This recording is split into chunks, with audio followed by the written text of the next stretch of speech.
बिस्मिल्लाहिर्रहमानिर्रहीम अस्सलामु अलैकुम वरहमतुल्लाहि वबरकातुहू। नाज़रीन, आप देख रहे हैं दुनिया मेरे आगे यूट्यूब चैनल और मैं हूं गुलाम नबी मदनी। आज 30 सितंबर 2021 है और आज दिन है जुमेरात का।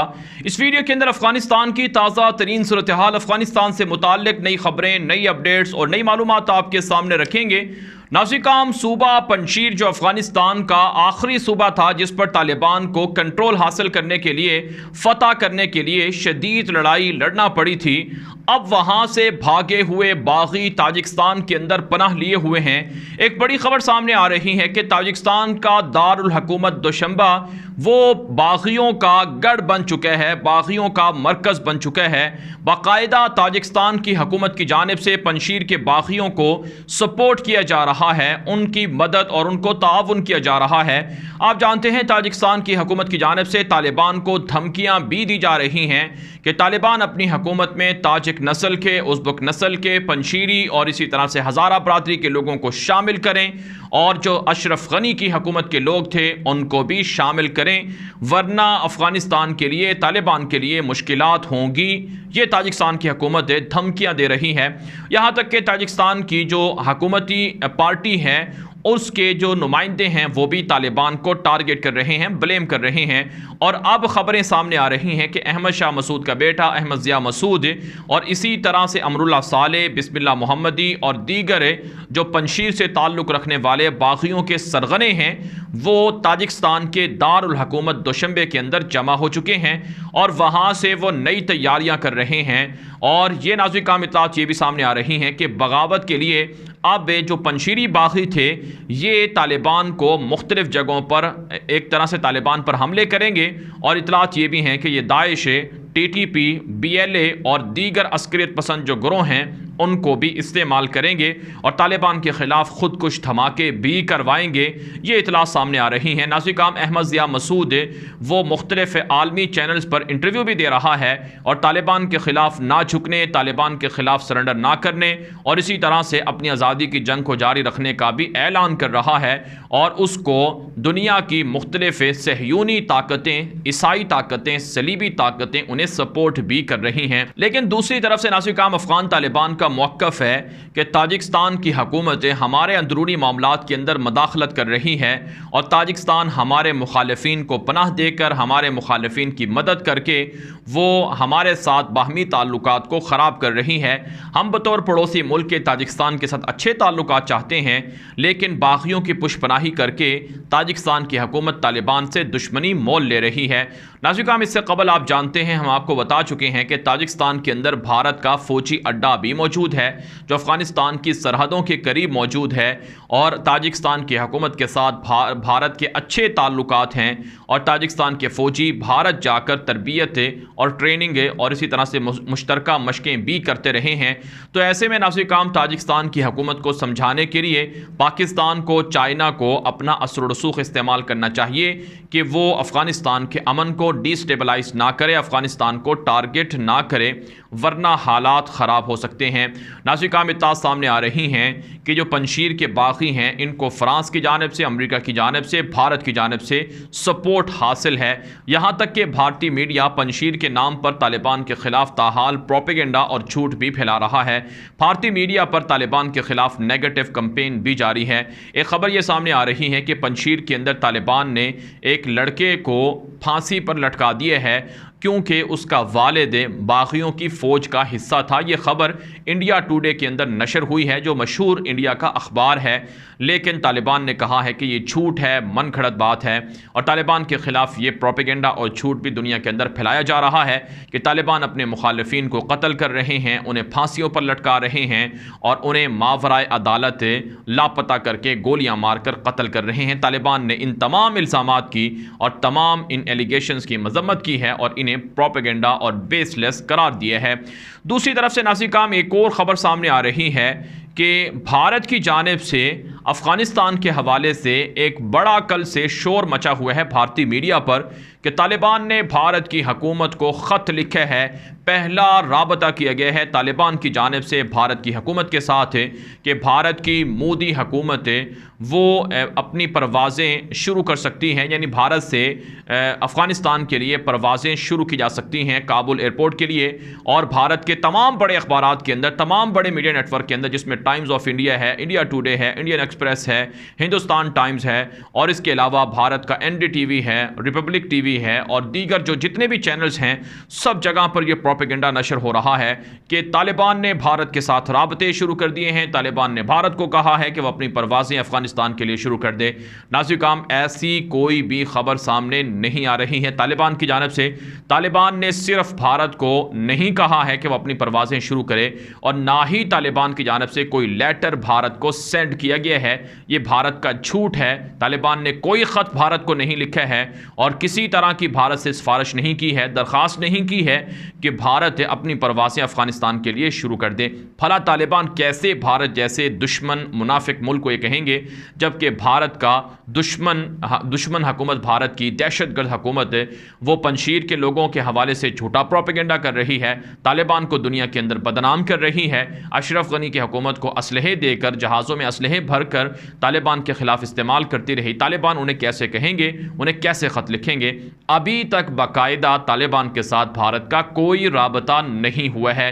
ये जो ख़त लिखने की बात हो रही है, ये तालिबान ने कोई ख़त नहीं लिखा है, बल्कि तालिबान ने एक सर्कुलर जारी किया है जिसके अंदर तालिबान की जानिब से ये बात लिखी गई है कि दुनिया के तमाम ममालिक जो अफ़गानिस्तान के लिए पहले परवाज़ें जारी रखे हुए थे, वो तमाम ममालिक अफ़गानिस्तान के लिए अपनी कमर्शियल फ़्लाइट शुरू कर सकते हैं। उनको इजाज़त है, काबुल एयरपोर्ट बहाल हो चुका है। लिहाजा दुनिया के तमाम मुल्कों से हम ये कहते हैं कि अगर वो अफ़गानिस्तान के लिए परवाज़ें शुरू करना चाहें तो कर सकते हैं, हमारी तरफ से उन्हें इजाज़त है। तो किसी ख़ास मुल्क को ख़त नहीं लिखा गया और ना भारत से रब्ता किया गया है, बल्कि एक ओपन एक ख़त, या आप कह सकते हैं ओपन एक ऑर्डर जारी किया गया है, एक एलामिया जारी किया गया है। इसको भारत का मीडिया झूठ और तोड़ मरोड़ कर ये पेश कर रहा है कि तालिबान ने भारत से राबता किया है, हालांकि ऐसा कुछ नहीं है। नाज़िर-ए-किराम, भारत की जानिब से अफ़गान तालिबान से राबते की कोशिश हो रही है। भारत ने कतर से रब्ता किया, रूस से रब्ता किया और दीगर मुल्कों से रब्ता किया कि तालिबान के साथ उनके ताल्लुकात शुरू करवा दिए जाएं, लेकिन तालिबान ने ख़ुद से अब तक भारत के साथ कोई रब्ता नहीं किया है। जबकि नाज़िर-ए-किराम, जो अफ़गान तालिबान का सियासी दफ्तर दोहा के अंदर है, वहाँ उन सियासी दफ्तर के कुछ नुमाइंदों ने भारत के जो सफ़ीर थे उनसे मुलाकात की थी, और भारत के सफ़ीर ने ही दरख्वास्त की थी कतर से कि तालिबान का सियासी दफ्तर उनके साथ बात करे, और जो भारत की हुकूमत है वो तालिबान के साथ कुछ मामलात को डिस्कस करना चाहती है। लेकिन इसके अलावा कोई राब्ता नहीं हुआ है। अगरचे तालिबान ये कह चुके हैं कि भारत अगर अपने रवैये दुरुस्त करे तो हम भारत के साथ ताल्लुकात रखेंगे, लेकिन भारत का रवैया दुरुस्त नहीं है और भारत मुनाफ़क़त कर रहा है, तालिबान के ख़िलाफ़ है। लेकिन बहरहाल तालिबान बहुत होशियार हैं, तालिबान समझदार हैं, और तालिबान को पता है कि कौन हमारा दुश्मन है, कौन हमारा खैर ख़्वाह है। इसलिए वो भारत के साथ ताल्लुकात अगर शुरू करेंगे तो पहले गारंटी और ज़मानत वगैरह भी लेंगे।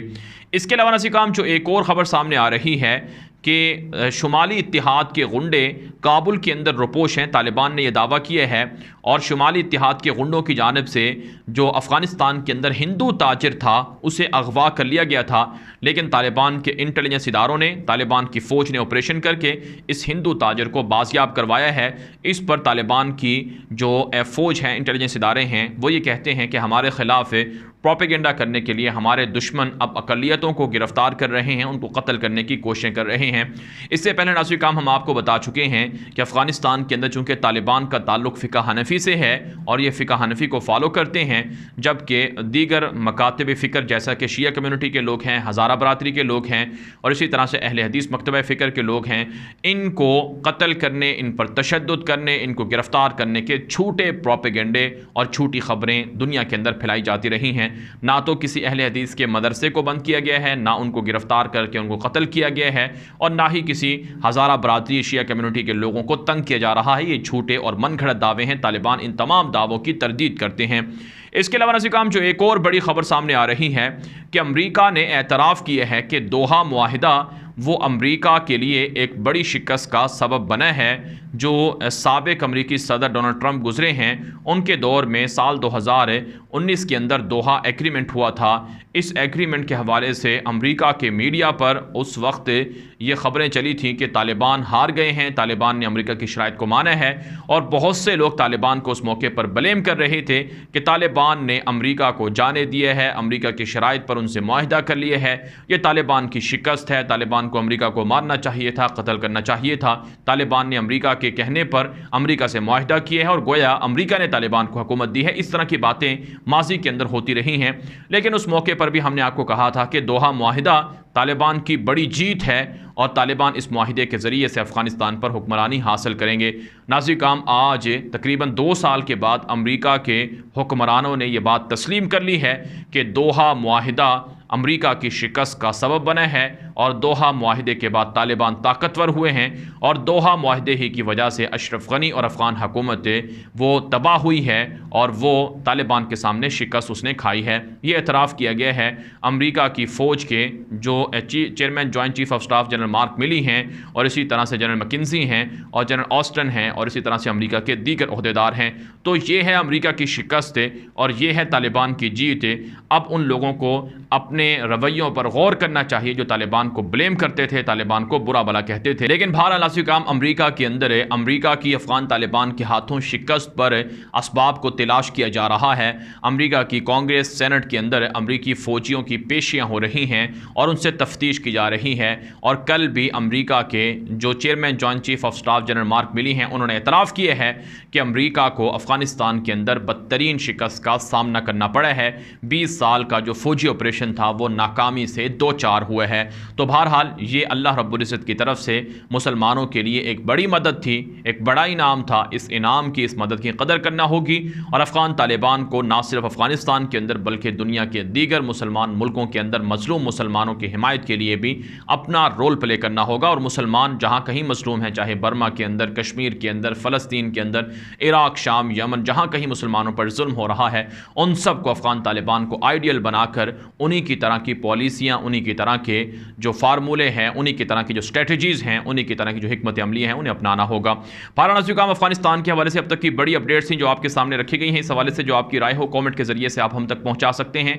हमारे व्हाट्सएप के नंबर पर मैसेजेस के ज़रिए से भी अपनी राय पहुँचा सकते हैं। हमारे व्हाट्सएप के ग्रुपों में शामिल होने के लिए अपना तारुफ और नाम वगैरह लिखकर हमें मैसेज कर सकते हैं। और साथ साथ आपसे गुजारिश है कि ये वीडियो दोस्तों के साथ व्हाट्सएप पर, फेसबुक पर, इंस्टाग्राम पर, हर जगह पर लाजमी नशर करें ताकि लोगों को हक़ाइक़ मिल सकें, लोग झूठ से और प्रोपेगेंडे से बच सकें। अब तक के लिए इतना ही इजाज़त दीजिए। अस्सलामु अलैकुम व रहमतुल्लाहि व बरकातुहू।